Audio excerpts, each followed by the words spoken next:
That's what makes game taste gamey. And I can see the hole of the shot that you shot at it in the left shoulder. No, right. It probably would be going a lot faster for me if I wasn't down here on my knees, but it is what it is. I can't cut any trees down here. Okay, I'm going to keep running around until I actually feel the bridge of his nose, which is cartilage, and the hard bone of his jawbone. I'm going to slice through there and I'm going to see where his lips meet up. Because those are already pre-cut holes. Here's the eyeball. Here comes the other eyeball. Oh, and you want to cut the eyeball out, right? You want to make sure that you only have eye sockets. People like to see the face of the animal. What are some uses of the eyes? We're not keeping the eyes, we want to just keep the face intact so it looks like a face. And you can put marbles in there too if you want it to look like eyes. How much bigger would one have to be than that for it to be worth taking to market? NAFA, NFAA regulations and guidelines, you can get them. I have boards that I made up. They're 4 foot, 1 by 6 boards. And after so many inches, I make a mark. And then I have another mark in inch increments from that designated spot that they're going to say, okay, this is an XS, an extra small, then a small medium, medium large, large 1X, X2X, X3X, okay? Those are the pay increases.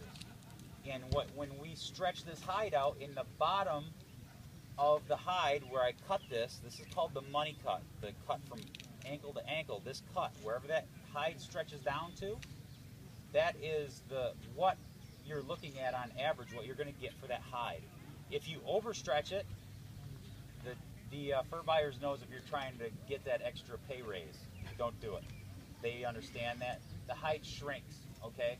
And it's going to pull the tax. It's going to stress the hide.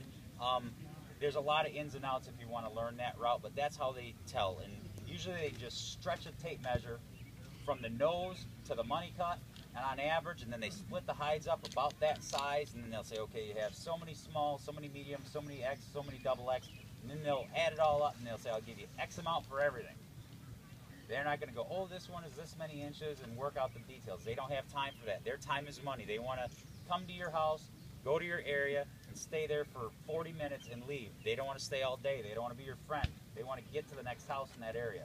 My father was the local fur buyer while I was in high school. So I saw both ends of the spectrum, what he needed to make money and how he had to ship them out. Now it's as easy as getting a free mailer, a shipping bag from Moscow Hide and Fur or a couple other places where you can ship your hides off that they'll buy your hides. You fill out the paperwork, you do all the measuring yourself.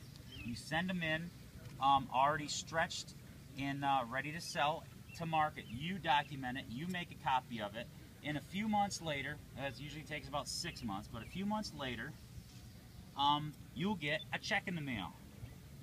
And usually it's a lot less than what you come up with. But they don't have to go anywhere. You don't have to go anywhere. The only stipulation is they're going to pay the shipping and everything else, but it's your obligation to fill the bag. Usually it weighs about 40 to 50 pounds, and you have to fill it. If it isn't 40 or 50 pounds minimum, the post office isn't going to take it.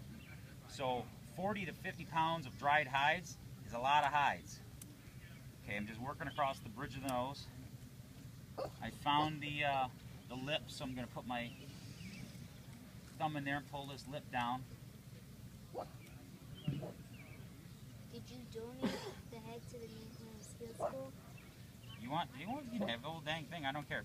I'm keeping the nose in the hide because I don't want to cut through that nose.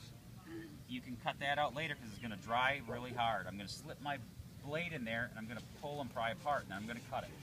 That's the mouth. That's the nose. You pull this down, skin this. This is the lower lips. Bam. Took a lot longer because I ended up talking again. That one's mine. but this is the hide. This is, as is, in the green. It's called in the green. That means fleshed from the body, no scraping, nothing else. What you would do is tuck this tail on the inside and roll it up and put it in a plastic bag, throw it in the freezer, put a date on it, and stack them up like cordwood. You can put a ton in a freezer. This is going to be rolled up. It's going to look like a little fire starter log, all rolled up in your freezer.